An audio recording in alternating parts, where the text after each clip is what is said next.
Жылдыз Токтокожоева 12 жылдан бери ар кандай оорулардын түрүн изилдеп, өлкө тургундарын саламаттыгы үчүн кызмат танып келет. Жылдыз Токтокожоева иштеген бул карантиндик жана өтө кооптуу жугуштуу оорулардын республикалык борборунда азыркы күндө изилдөөчү шаймандар бар, бирок айрымдары эскилиги жеткен. Ошол себептен замандын талабына жооп бере турган борбор керектигин айтууда. Көп инфекциялар чыгып атпайбы, инфекционный, неизведанный, неисследованный человечеством.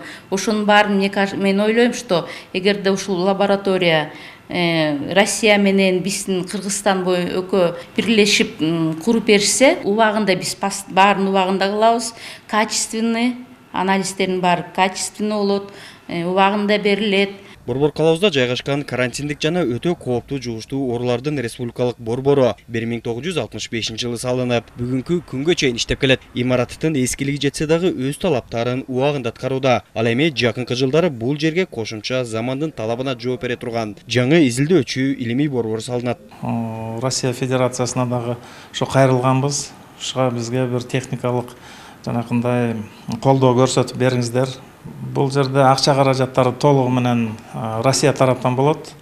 Бул бизге грант катары деп айтсак да болот. Анткени толугу менен корпусту салып берип, толугу менен азыркы заманбап лабораториялык шаймандардын баарын ушул жерге камсыздап бергенге ушу Россия тарапы өзүнө алып атат.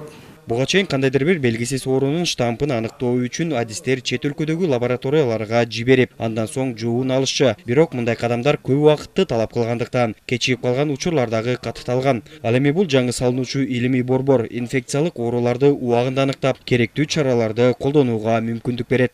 Дүйнөлүк саламаттык сактоо уюмунун атайын центрлер, борборлору бар. Ошол жака жөнөткөнгө туура келет материалдарды.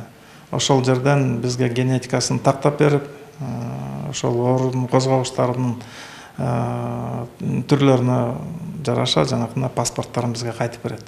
Эгерде жаңы салынган лабораторияда болсо, ошол чет жака ар кайсы жерге жумшап кетирип, жөнөтүп, убара болбостон эле биз ушул жерден өзүбүз эле карап иштеп чыксак болот. Белгилей кетсек, буга чейин Жогорку Кеңешенин депутаттары өлкөдө инфекциялык ооруларды изилдөөчү илимий борбордун курулушу жана иштеши боюнча Орусия менен болгон макулдашуунун ратификациясын жактырган. Делегат Элиф Элдер Анарбеков, ЛТР, Бишкек.